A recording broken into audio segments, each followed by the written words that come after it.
दोस्तों, आज हम एक ऐसी कहानी सुनने जा रहे हैं जिसने आधुनिक युग की दिशा ही बदल दी है।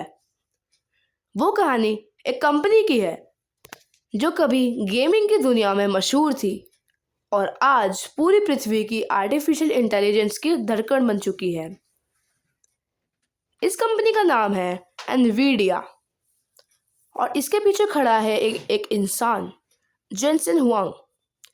सिर्फ 3 महीने पहले एनवीडिया ने $4 ट्रिलियन का आंकड़ा पार किया था और अब $5 ट्रिलियन मार्केट कैप को पार करते हुए यह दुनिया की सबसे बड़ी पब्लिक कंपनी बन चुकी है। लेकिन सवाल ये उठता है कि आखिर ऐसा क्या है एनवीडिया में जो इसे इतना शक्तिशाली बना देता है। कौन है वो व्यक्ति जिसने इस साम्राज्य की नींव रखी है, और क्या भारत इस दौड़ में कहीं पीछे रह गया है, या फिर ये कहानी भारत के लिए भी एक नया अवसर हो सकता है।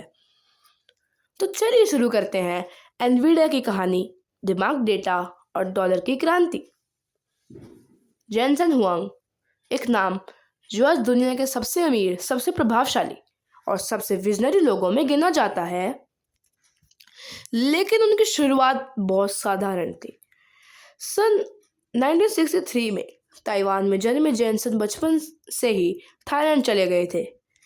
वहाँ से अमेरिका पहुँचे और कम उम्र में ही अपनी पढ़ाई और संघर्ष की शुरुआत कर दी। उनके माता पिता ने उन्हें एक सस्ते स्कूल में भेजा जहाँ वे अंग्रेजी तक ठीक से नहीं बोल पाते थे, लेकिन उनमें एक चीज़ थी: धैर्य, जिज्ञासा और मेहनत। ऑरेगन स्टेट यूनिवर्सिटी से इलेक्ट्रिकल इंजीनियरिंग में डिग्री ली, फिर स्टैनफोर्ड से मास्टर्स किया। वहीं से उनके अंदर एक सपना जन्मा: कंप्यूटर को सिर्फ सोचने नहीं, देखने की ताकत देंगे। 1993 में उन्होंने अपने दो साथियों क्रिस मेलाचोस्की और कर्टिस प्राइम के साथ एक कंपनी शुरू की और उसका नाम रख दिया एनवीडिया। कहा कि हम बनाएंगे वो चिप्स जो कंप्यूटर को विजन देंगे, और सचमुच उन्होंने वही किया। एनवीडिया की शुरुआत गेमिंग के लिए हुई थी। उनके पहले ग्राफिक्स प्रोसेसर ने वीडियो गेम्स की दुनिया बदल दी।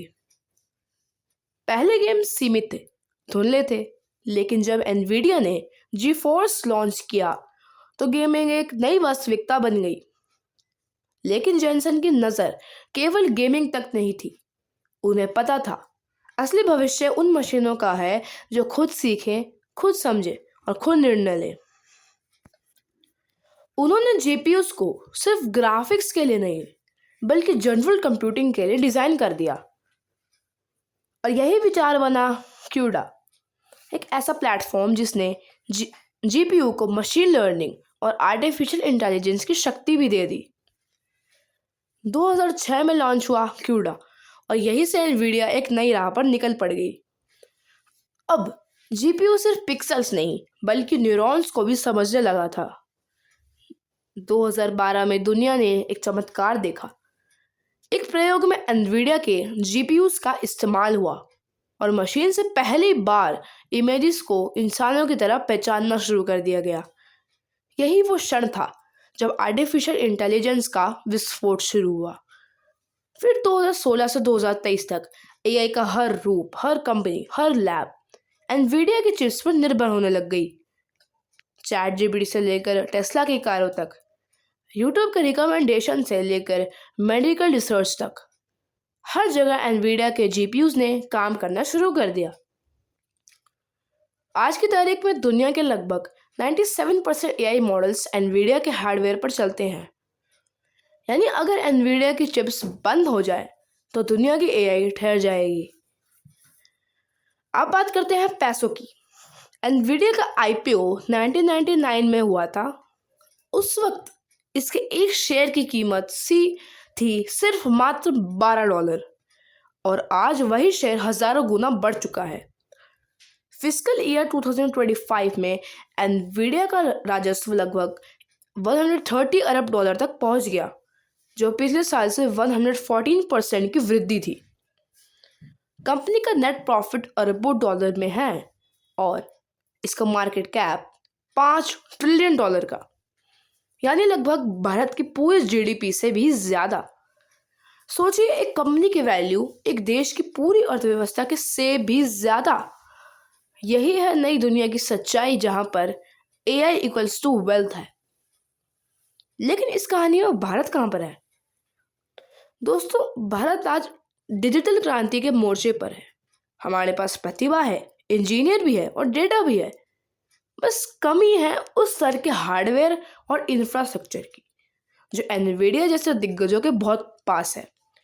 पर अब ये कमी भी तेजी से पूरी हो रही है, क्योंकि एनवीडिया ने टाटा ग्रुप और रिलायंस के साथ मिलकर भारत में एआई सुपर कंप्यूटर और क्लाउड इंफ्रास्ट्रक्चर बनाने की साझेदारी करी है।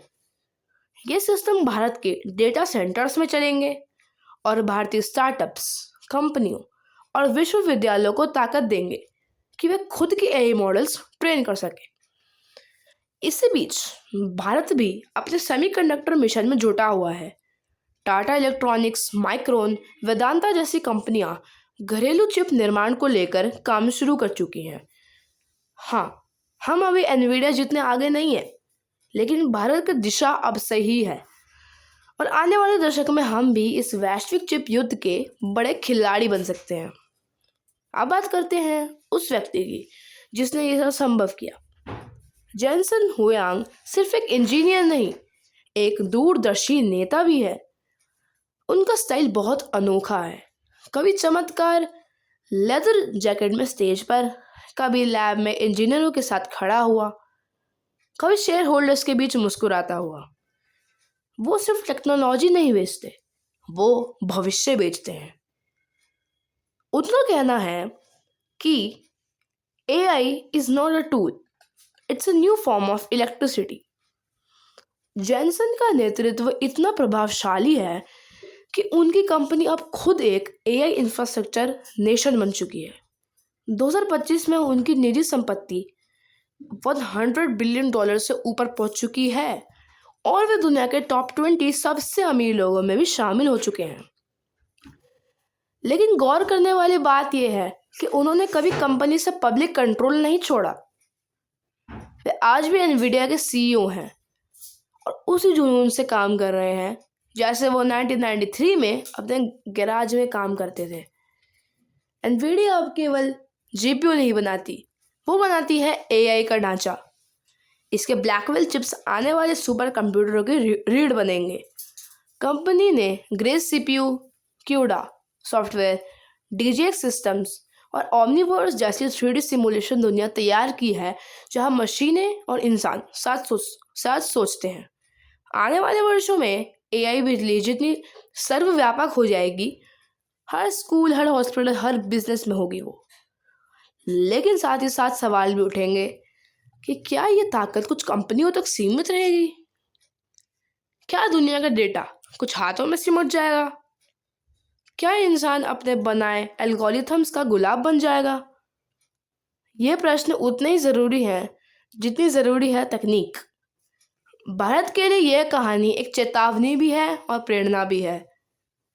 अगर हम अपना हार्डवेयर, अपना डेटा इंफ्रास्ट्रक्चर और अपनी चिप सप्लाई नहीं बनाएंगे तो हमें हमेशा दूसरों पर निर्भर रहना पड़ेगा। लेकिन अगर भारत ने अपने टैलेंट को सही दिशा दी तो जो अगली एनवीडिया होगी ना कहीं भारत की धरती से ही निकल सकती है। दोस्तों, एनवीडिया की यह यात्रा हमें एक बात सिखाती है कि असली संपत्ति सोचने की क्षमता है। तेल खत्म हो सकता है, सोना घट सकता है, पर बुद्धिमत्ता जितनी बांटो उतनी बढ़ती है। और इसी बुद्धिमत्ता को मापने की नई इकाई बन चुकी है जीपीयू।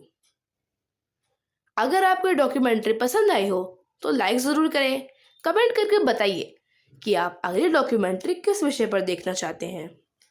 भारत का सेमीकंडक्टर मिशन या एआई और नौकरियों का भविष्य? और हाँ, जियोटेक भारत को सब्सक्राइब करना मत भूलिएगा, क्योंकि यहाँ हम सिर्फ खबरें नहीं बताते, हम दिखाते हैं वो बदलाव जो भविष्य को गढ़ रहे हैं। मैं हूँ वैभव, मिलते हैं अगली डॉक्यूमेंट्री में। तब तक सोचते रहिए और सीखते रहिए, क्योंकि आने वाला युग बुद्धिमत्ता का युग है। जय हिंद।